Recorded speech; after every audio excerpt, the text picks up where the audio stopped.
अस्सलामु अलैकुम रहमतुल्लाह।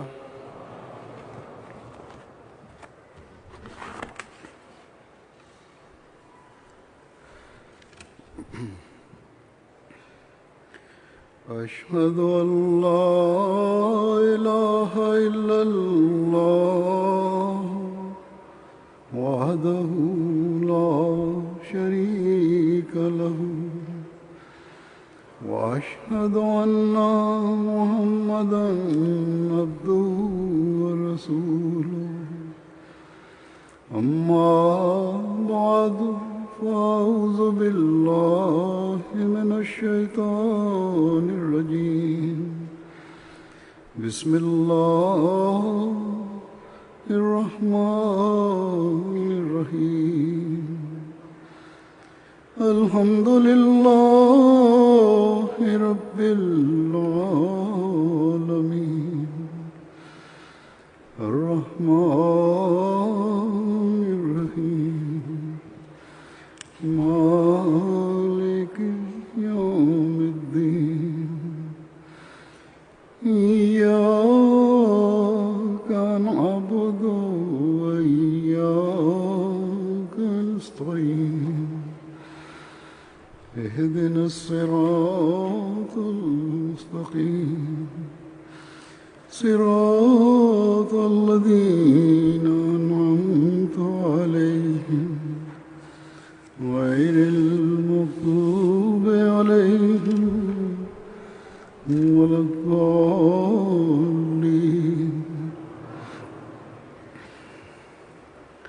अल्लाह ताला जे फज़ल सां अॼु खां 3 ॾींहनि जे लाइ जमायत अहमदिया जर्मनीअ खे पंहिंजो सालियानो जलसो करण जी तौफ़ीक़ मिली रही आहे ऐं हिन जुमे सां गॾु ई सालियाने जलसे जी शुरूआत थी रही आहे। जमायत जे माण्हुनि जी इस्लाह जे लाइ जलसे सालियाने जे इनेकाद जो बुनियाद जेको अल्लाह ताला जे हुकुम सां हज़रत मसीह मऊद अलैहिस्सलातु वस्सलाम विधो हुयो, उन पहिरें जलसे खे हिन साल 125 साल पूरा थियण वारा आहिनि। उहो जलसो जेको कादियान नंढड़े ॻोठ में थियो ऐं मस्जिद जे हिकिड़े हिसे में 75 माण्हुनि पंहिंजे अंदरि पाक तब्दीलियूं पैदा करणु ऐं दुनिया जी इस्लाह ऐं इस्लाम जे पैगाम खे हज़रत मसीह मऊद अलैहिस्सलातु वस्सलाम जा मददगार बणिजंदे दुनिया में फैलाइण जो जेको अहद कयो हुयो, उन जो नतीजो असीं अॼु ॾिसी रहिया आहियूं त अल्लाह ताला उन्हनि जे कम ऐं उन्हनि जी नियतुनि में अहिड़ी बरकत विधी जो अॼु हिते जर्मनी में जमायत अहमदिया हितां जे वॾनि वॾनि मुयसर हालनि ऐं कॉम्प्लेक्स मां हिकिड़े मुकमल कॉम्प्लेक्स में जेको वॾी एराज़ी ते पखड़ियल आहे, उन में पंहिंजो जलसो मुनक़िद कर रही आहे ऐं इन वसी ऐं कुशादी इमारत जे बावजूद किन ज़रूरतुनि जे लाइ ॿाहिरि खुलियल मैदान में मार्कियूं ऐं खीमा लॻाया विया आहिनि। जेकॾहिं दुनिया जे वसीलनि जे लिहाज़ खां असां ॾिसूं त असां जे लाइ अॼु बि मुमकिन नाहे त एॾा घणा ख़र्च करे सघूं, पर अल्लाह ताला जमायत जे पैसे में बरकत विझे थो, जंहिं जे करे अल्लाह ताला असां खे हिते जलसो मुनक़िद करण जी तौफ़ीक़ अता फ़रमाए रहियो आहे।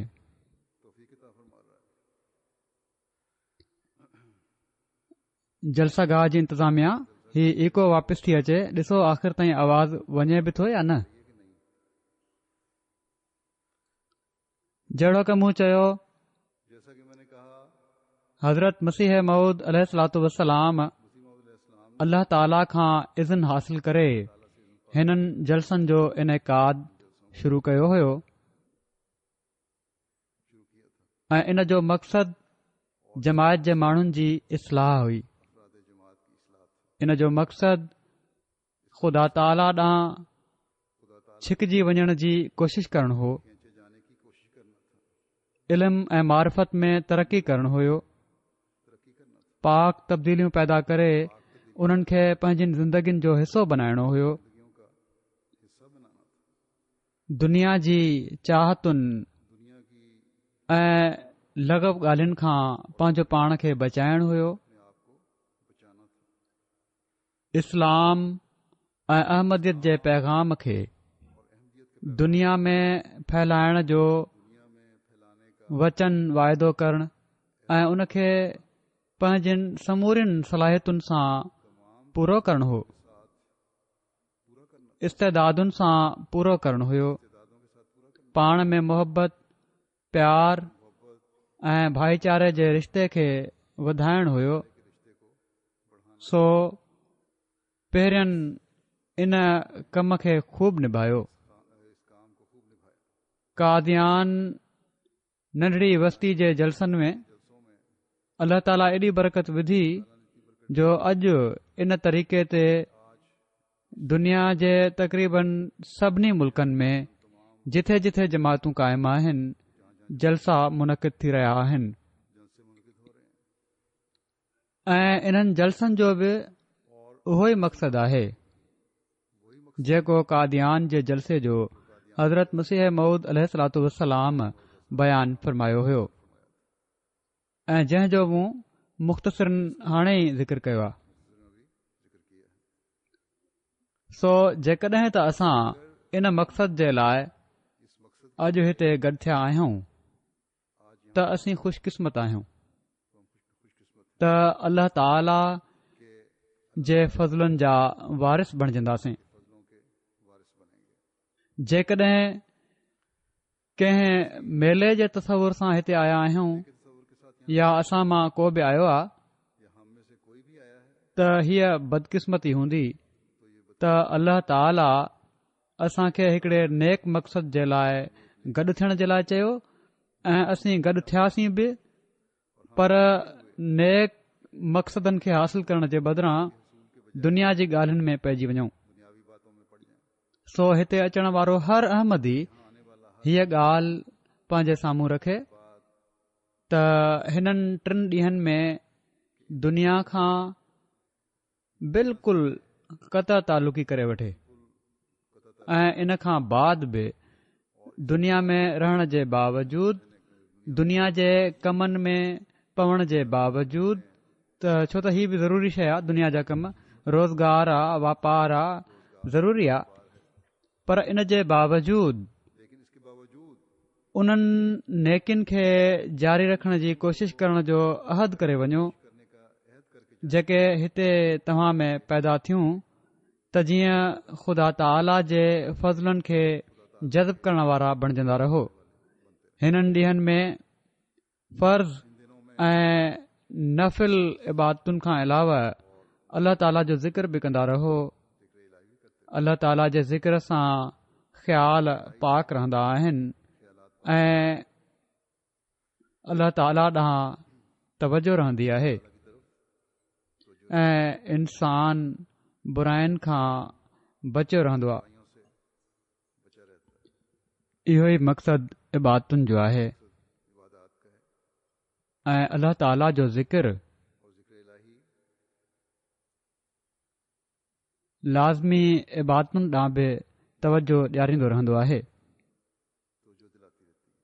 ऐं सही इबादत पोइ जेकॾहिं इंसान सही इबादत करे पियो थो त पोइ इन जे करे ख़ुदा ताला जे ज़िक्र ॾांहुं तवजो रहंदी आहे। सो इन ॻाल्हि खे हर हिक खे यादि रखणु घुर्जे।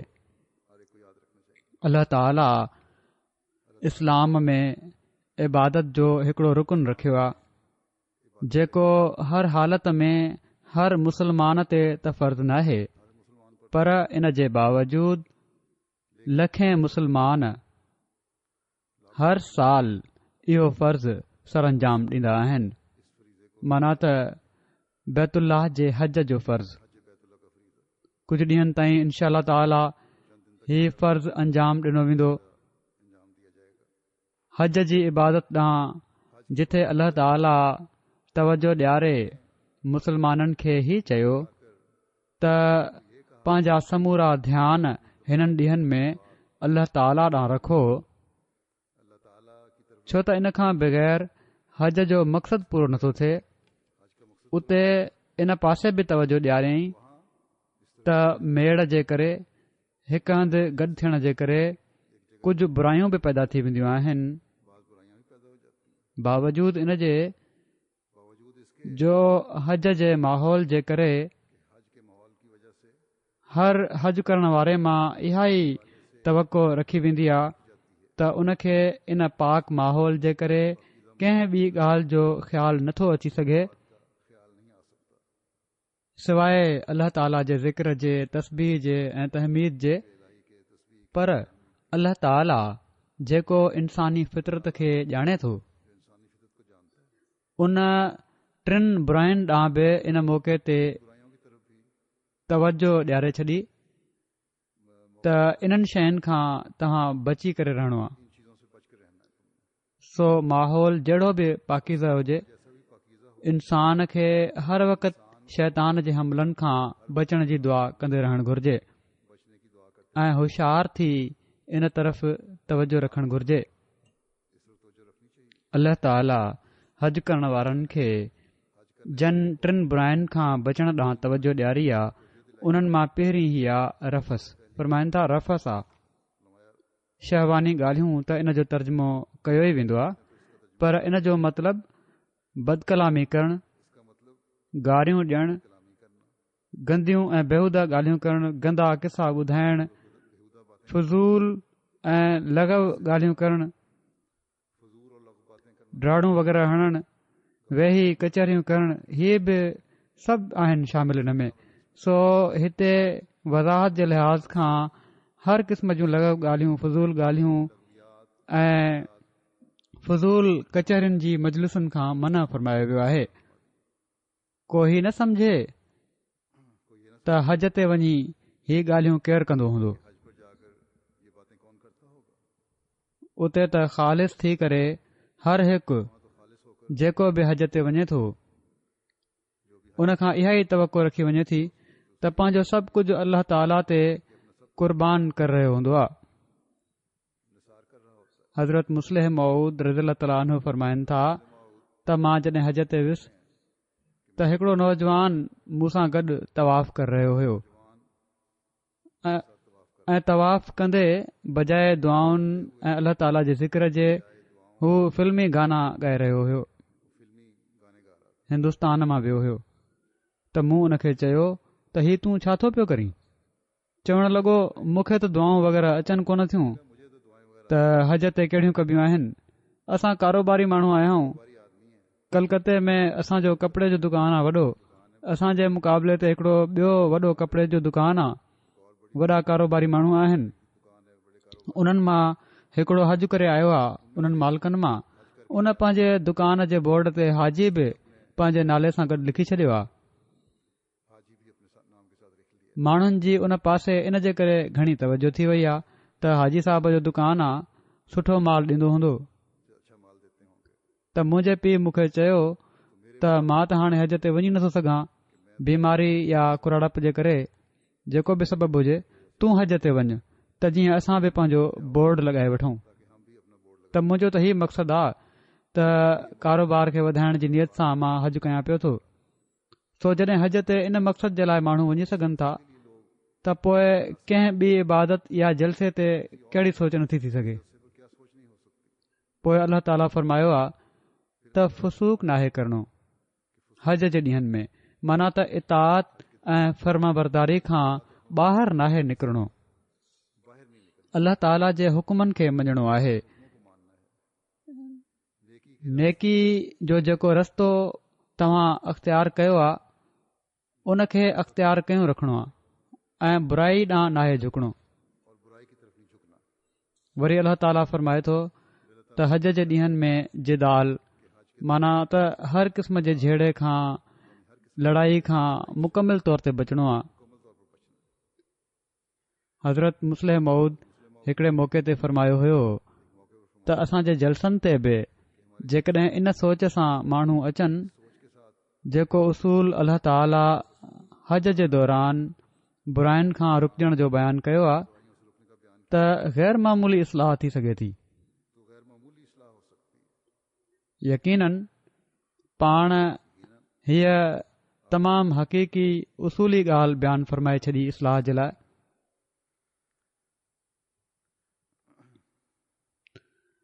असां हीउ नथा चऊं त जलसे जो मुक़ाम ख़ुदा न ख़ास्ता हज जो मुक़ाम आहे, या हाणे जीअं किन गैर अहमदिन असां ते इल्ज़ाम लॻाइण शुरू करे छॾियो आहे त कादियान असां वञूं था इन लाइ हज जो मुक़ाम ॾियूं था।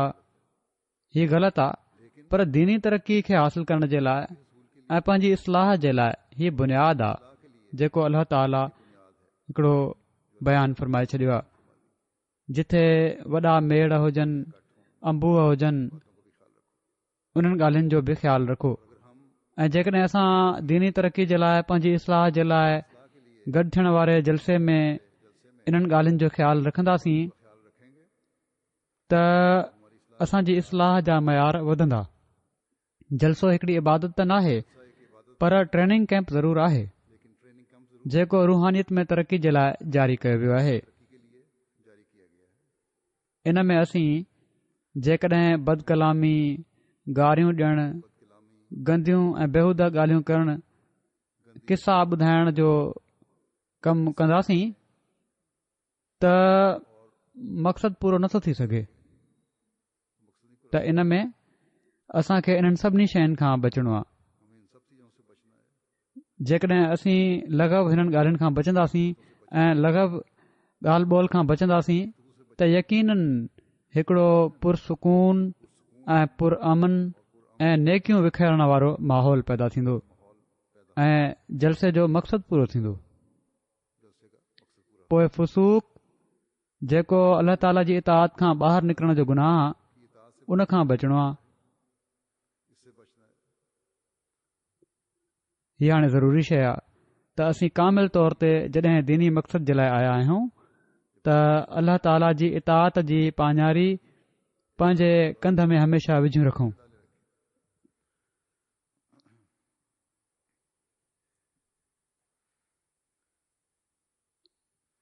सो ख़ुलासो ही आहे त क़ुर शरीफ़ जी तालीम खे पंहिंजे मथां लागू कंदे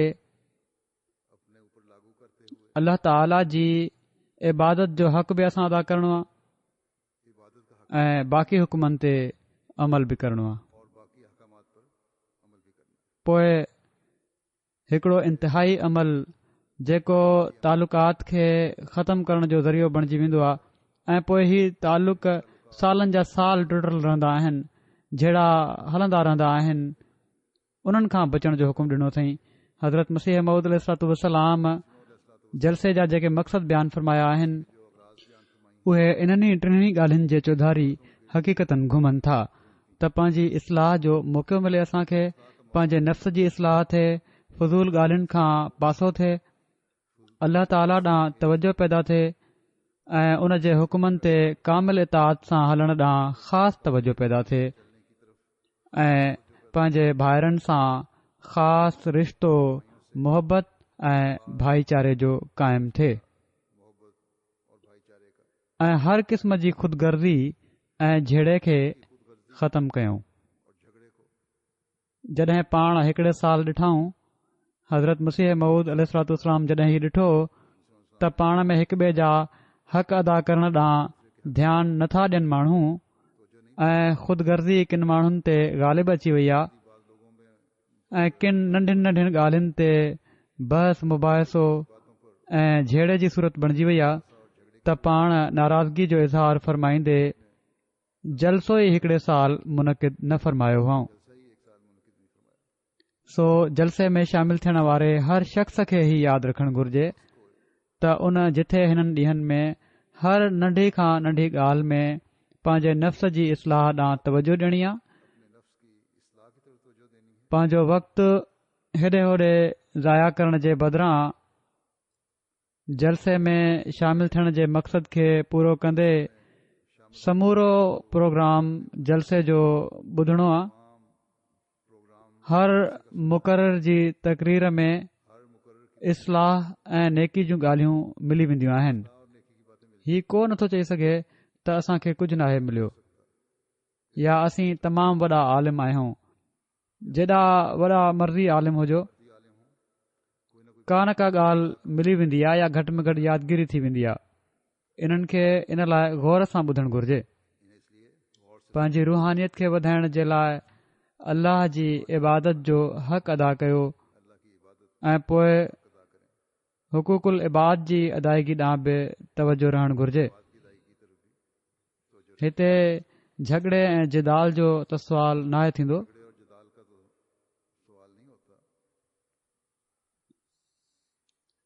हिन जलसे मां सही फैज़ हासिल करण जे लाइ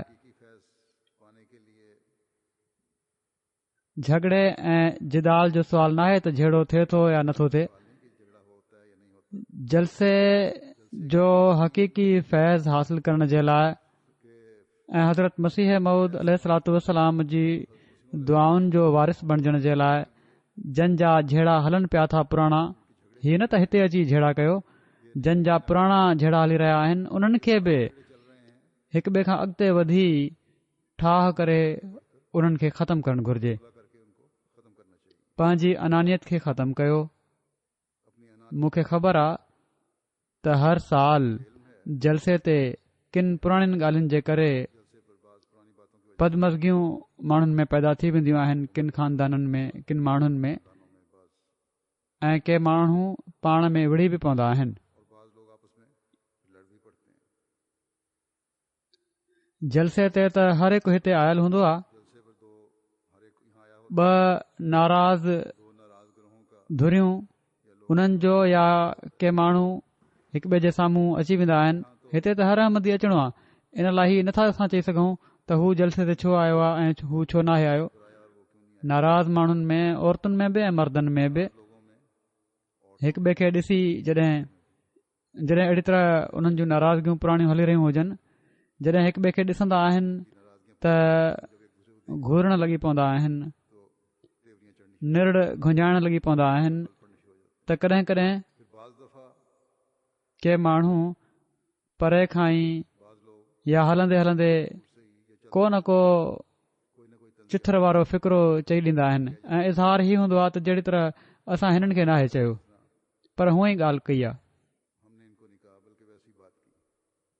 हालांकि हक़ीक़त में हू चेड़ाइण जे लाइ या ॼाणे वाणे उहो चयो वेंदो आहे फ़िक्रो।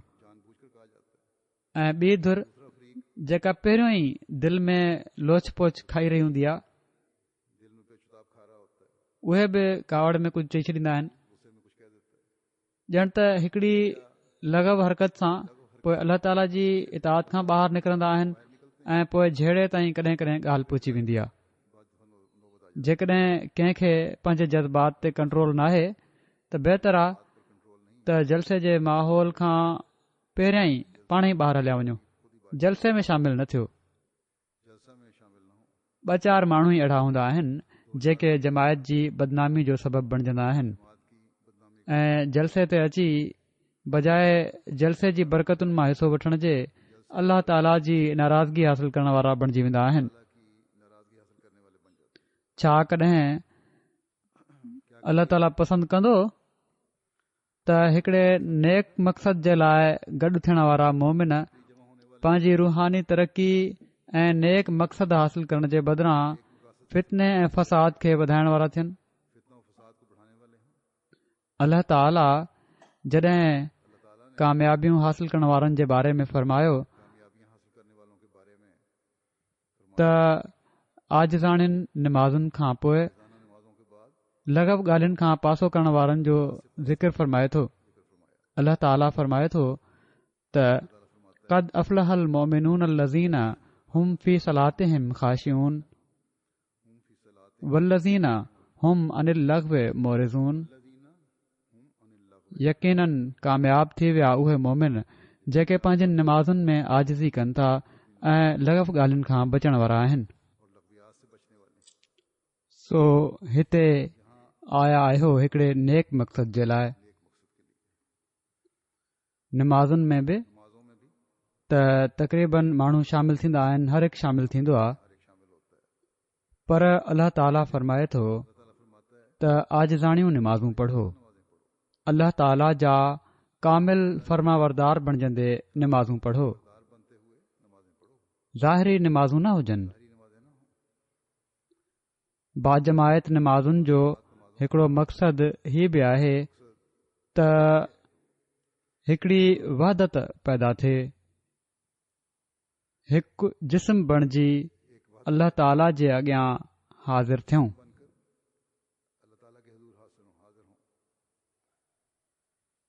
ऐं अहिड़ी तरह हिक ॿिए जी रूहानियत ऐं नेकी बि हिक ॿिए में रचा करे ऐं जज़ब थिए। सो जेके आजिज़ाणियूं निमाज़ूं पढ़ी रहिया हूंदा, ख़ालिस थी करे अल्लाह ताला जे अॻियां निबड़ी रहिया हूंदा, उन्हनि जो असर घटि दर्जे वारनि ते बि पवंदो जेके साण बीठा हूंदा। पर असर उहो ई पवंदो जहिड़ो की अल्लाह ताला फ़रमाए छॾियो त अल्लाह ताला जी इताअत कंदे ही निमाज़ूं पढ़ियूं वेंदियूं हूंदियूं, आजिज़ी हूंदी, तॾहिं ही ॻाल्हियूं थींदियूं। केतिरा ई माण्हू मूंखे लिखंदा बि आहिनि त जलसे जे ॾींहनि में ख़ुशू ऐं ख़ुज़ू जी निमाज़ुनि जो उन्हनि खे ॾाढो मज़ो मिलंदो आहे, त इन मज़े खे हासिल करण जी हर हिक खे कोशिश करणु घुर्जे त जीअं उन्हनि मोमिननि में शामिल थियण वारा बणिजी वञो जेके फलाह हासिल करण वारा आहिनि, जेके कामयाब आहिनि। पर अल्लाह ताला फलाह हासिल करण वारनि ऐं कामयाब थियण वारनि जे लाइ मुख़्तलिफ़ ज़रिया बनाया आहिनि त इन्हनि ज़रियनि खे अख़्तियार करण सां सही ऐं मुकमिल कामयाबी मिलंदी आहे। इन में जहिड़ो क जेके आयतूं मूं पढ़ियूं आहिनि उन्हनि मां ज़ाहिर आहे त ॿियो ज़रियो अल्लाह ताला लग़ब खां पासो करण जो फ़रमायो आहे। सो इन पासे बि हर अहमदी खे जलसे जे ॾींहनि में बि ऐं बाद में बि ख़ासि तवजो ॾियणु घुर्जे।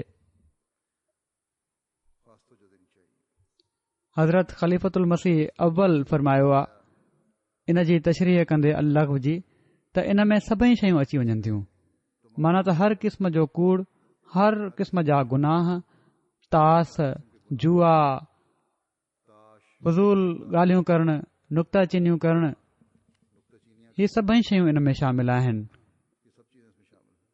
तास जुआ जो मिसाल पाण ॾिनो अथनि। इन सां मूंखे व्हाट्सएप ते मोकिलियल हिकिड़ी तस्वीर यादि अची वई। किन माण्हुनि ते त नेक माहौल ऐं नेक ऐं मुक़दस मक़ामात जो बि को असर नाहे थींदो। हिकिड़े हज ते वञण वारे जी त मूं ॻाल्हि कई, उन जो मिसाल ॾिनो आहे। जंहिं तस्वीर जी मां ॻाल्हि कयां पियो थो, उहा मस्जिद में एतकाफ़ वेहण वारनि जी तस्वीर हुई, जंहिं में अहिड़ा माण्हू बि हुआ, कुझु माण्हू क़ुर शरीफ़ पढ़ी रहिया हुआ या कुझु किताब पढ़ी रहिया हूंदा या हदीस वग़ैरह जेका बि पढ़ी रहिया हुआ, पर कुझु अहिड़ा बि हुआ जेके मस्जिद में वेठा आहिनि। मस्जिद जो माहौल साफ़ नज़र अचे पियो थो ऐं उते ताश खेॾी रहिया हुआ। लिखण वारे उन ते कमेंट पंहिंजो ही बि लिखियलु आहे उनजो त मस्जिद नबवी में वेठा आहिनि ही माण्हू, त ही हाल आहे किन माण्हुनि जो त इबादतुनि में बि लग़वियात खां नथा मुड़नि। पर पोइ बि ही माण्हू पका मुस्लमान आहिनि ऐं अहमदी काफ़िर। ही माण्हू त अल्लाह ताला सां बि अमलनि चिथरूं करनि पिया था। इन्हनि खां वधीक ॿियो केरु ज़ालिम थी सघे थो।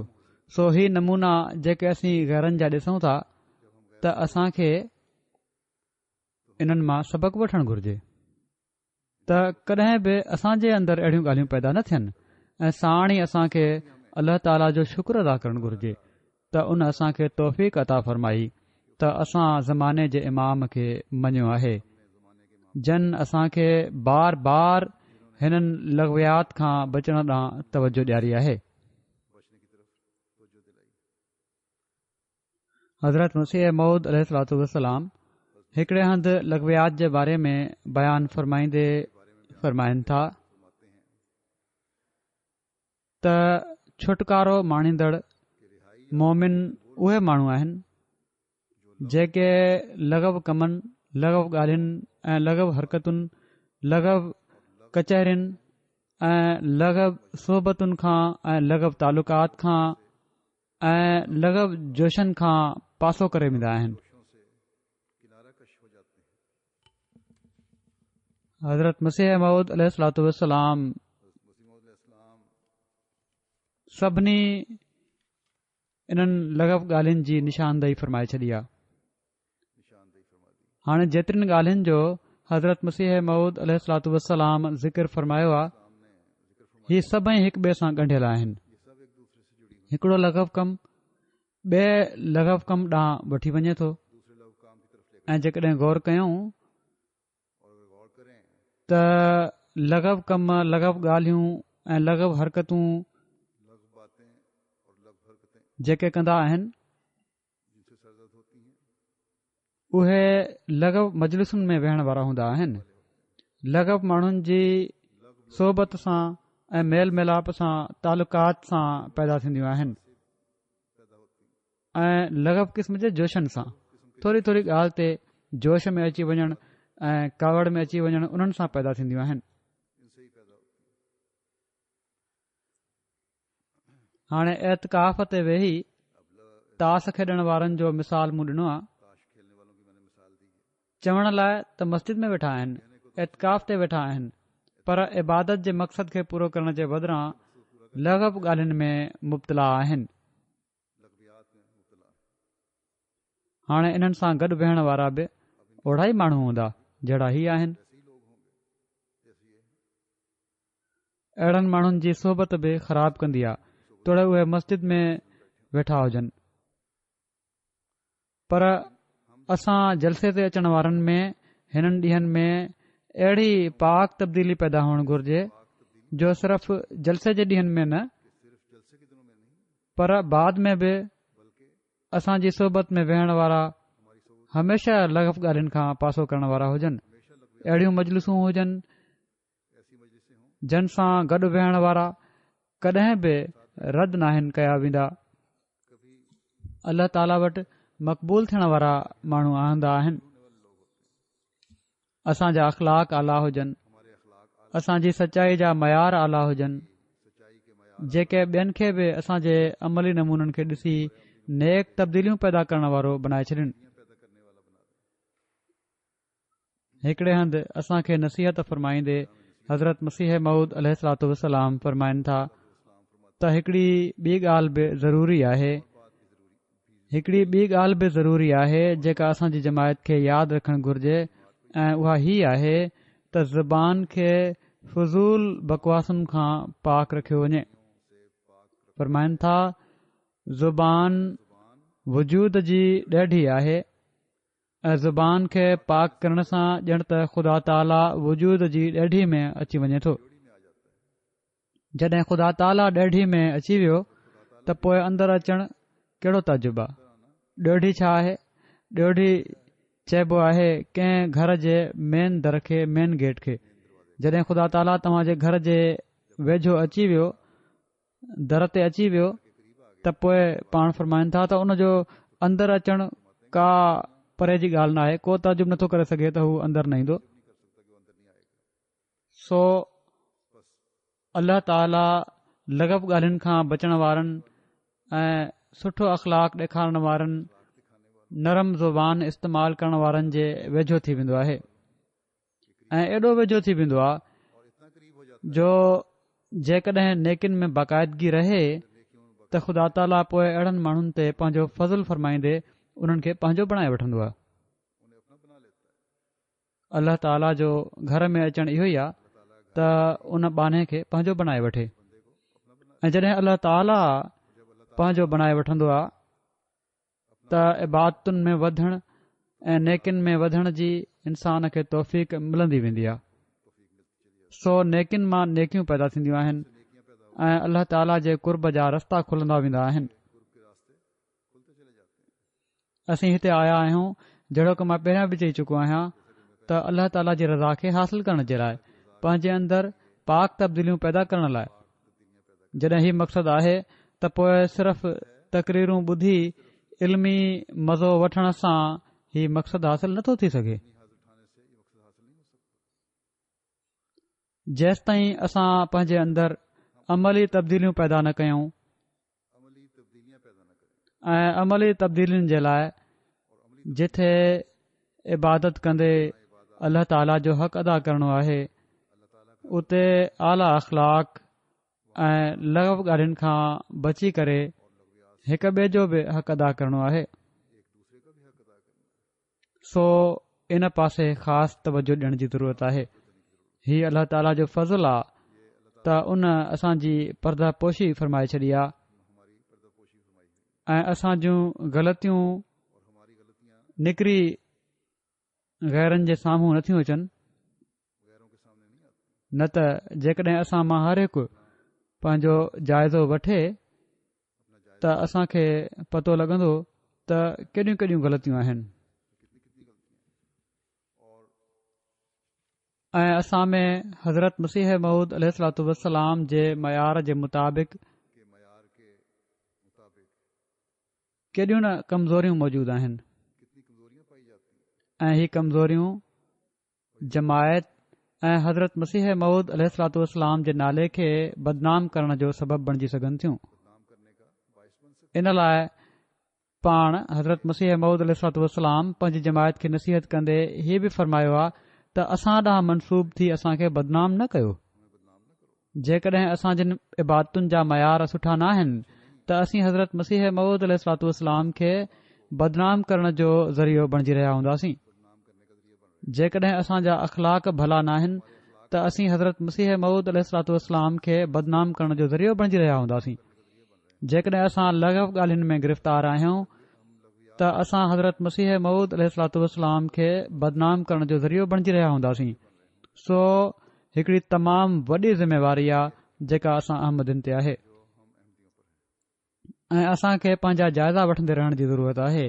हज़रत मसीह मऊद अलैहिस्सलातु वस्सलाम हिकिड़े मौक़े ते नसीहत कंदे फ़रमायो आहे त जेको शख़्स ईमान खे क़ाइमु रखणु चाहे थो उहो नेक अमलनि में तरक़ी करे। फ़रमाइनि था त ही रूहानी मामला आहिनि ऐं अमलनि जो असरु अक़ीदनि ते पवंदो आहे। पोइ सिर्फ़ हीउ चवणु त मां अक़ीदे जे लिहाज़ खां तमामु पको अहमदी आहियां काफ़ी नाहे। जेकॾहिं नेक अमल न आहिनि, आला अख़लाक जेकॾहिं न आहिनि, छो त आहिस्ते आहिस्ते नेक अमलनि में कमज़ोरियूं ईमान में कमज़ोरी जो बि सबबु बणिजी वेंदियूं आहिनि। पोइ नमाज़ुनि ॾांहुं तवजो ॾियारींदे पाण फ़रमाइनि था त नमाज़ सोज़ो गुदास सां पढ़ो ऐं दुआऊं ॾाढियूं कंदा कयो। सो हिननि ॾींहनि में बि ऐं हमेशा पंहिंजी नमाज़ुनि में सोज़ ऐं गुदास पैदा करण जी कोशिशि करणु घुर्जे त जीअं ख़ुदा ताला सां असांजो ताल्लुक़ मज़बूत थिए। ऐं हिननि जलसनि में शामिल थियण जो सही मक़सदु त इहो ई आहे त असां रुहानी तौर ते तरक़ी कयूं, पाण में सुठे तालुक़ात ऐं हिक ॿिए जे जज़्बात जो ख़्यालु रखण जी तरफ़ तवजो ॾियारींदे पाण फ़रमाइनि था त जीअं रिफ़्क़ हिल्म ऐं मुलायमत सां पंहिंजी औलाद सां हलो था, ईअं ई पाण में भाइरनि सां कयो। फ़रमाइनि था जंहिंजा अख़लाक भला न आहिनि, मूंखे उन जे ईमान में ख़तरो आहे, छो त उन में तकबुर जी हिकिड़ी पाड़ आहे। पाण फ़रमाइनि था तकबुर करण वारो ॿिए जो सचो हमदर्द नथो थी सघे। पंहिंजी हमदर्दी खे सिर्फ़ मुस्लमाननि ताईं महदूद न रखो, पर हर हिक सां कयो, तोड़े उहो मुस्लमान आहे या गैर मुस्लिम। हर हिक सां हमदर्दी कयो। फरमाइनि था ख़ुदा सभिनी जो रब आहे, सिर्फ़ मुस्लमाननि जो रब नाहे। ख़ुदा त हर हिक जो रब आहे, तोड़े उहो केर बि हुजे, कहिड़े बि मज़हब सां तालुक़ रखण वारो हुजे। वरी फरमाइनि था त हा, मुस्लमाननि सां ख़ुसूसियत सां हमदर्दी कयो। इंसानियत नाते हर हिक सां हमदर्दी करणु घुर्जे ऐं मुस्लमाननि सां ख़ासि तौर ते कयो। ऐं पोइ मुतक़ी ऐं सालिहीन जी इन खां वधीक ख़ुसूसियत आहे। ऐं जेके माण्हू मुतक़ी हुजनि ऐं सालिहीन में शुमार थींदा हुजनि, उन्हनि सां त मज़ीद तालुक़ वधी वेंदो आहे पोइ ऐं वधणु घुर्जे। सो ही उहे नसीहतूं आहिनि जेके असां खे पंहिंजे अंदरि रुहानी तब्दीली पैदा करण वारो बनाए सघनि थियूं। हिक ॿिए जे लाइ हमदर्दी जा जज़्बात असां जे अंदरि हूंदा, तकबुर खे असीं दिलि मां कढण वारा हूंदासीं, पंहिंजी औलाद वांगुरु हिक ॿिए सां नरमी ऐं मुलायमत ऐं प्यार सां ॻाल्हि करण वारा हूंदासीं। जेकॾहिं ही शयूं हूंदियूं त उन्हनि सभिनी झगड़नि ऐं फसादनि खां बचण वारा हूंदासीं जेके असां खे अक्सर करे इब्तिला में विझी छॾींदा आहिनि। ऐं जहिड़ो की मूं चयो, हिते जलसे ते बि अहिड़ा इज़हार थी वेंदा आहिनि। ऐं वरी मां चवंदुसि त हिते असांजो गॾु थियण जो मक़सदु पंहिंजी रुहानी ऐं अमली हालत खे तरक़ी ॾियणु आहे। ऐं हीउ मक़सदु असीं ओड़ी महिल पूरो करे सघूं था जॾहिं हिकिड़ी कोशिश सां अल्लाह ताला ऐं उन जे बाननि जा हक़ अदा करण जी तरफ़ तवजो ॾियण वारा हुजूं। सो हिननि ॾींहनि में वॾी तवजो सां इन ॻाल्हि जो ख़्यालु रखो। अल्लाह ताला हर हिक खे इन जी तौफ़ीक़ अता फ़रमाए। जलसे जी इंतिज़ामिया सां बि भरपूर ताउन कयो। हालात जे करे जेकॾहिं कॾहिं कॾहिं अंदरि अचण वारनि रस्तनि ते चेकिंग वग़ैरह में घणो टाइम लॻी वञे त उते बि बर्दाश्त कयो। हौसले ऐं सब्र खां कमु वठो। ऐं केतिरा ई जेके कमु करण वारा कारकुन ऐं कारकुनात आहिनि, मर्द ऐं औरतूं आहिनि, ॿार ॿारड़ियूं आहिनि, उन्हनि सां भरपूर ताउन कयो। हीअ न ॾिसो त केरु केतिरी उमिरि जो आहे, हीअ ॾिसो त तव्हां खे जेको उन जे ज़िमे कमु ॾिनो वियो आहे उहो उन खे सरअंजाम ॾियण जे लाइ तव्हां खे के ॻाल्हियूं चई रहियो आहे जंहिं ते तव्हां अमल करणो आहे। उन्हनि जे लाइ दुआऊं बि ॾाढियूं कयो त अल्लाह ताला हिननि खे सही रंग में कम जी बि तौफ़ीक़ अता फ़रमाए। अल्लाह ताला करे त असां जलसे मां सही फैज़ हासिल करण वारा थियूं ऐं हज़रत मसीह मऊद अलैहिस्सलातु वस्सलाम जी दुआउनि जा वारिस बणिजूं।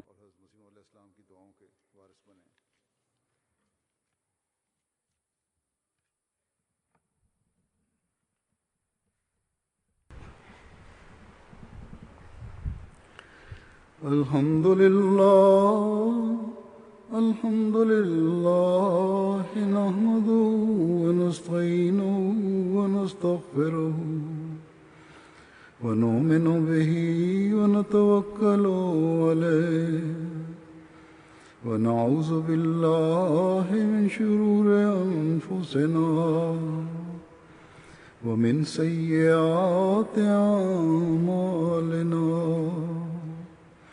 मन यहदिहिल्लाहु फला मुदिल्ल लहु व मन युद्लिल्हु फला हादिय लहु व नशहदु अन ला इलाहा इल्लल्लाह व नशहदु अन्ना मुहम्मदन अब्दुहु व रसूलुहु। इबादल्लाह रहमकुमुल्लाह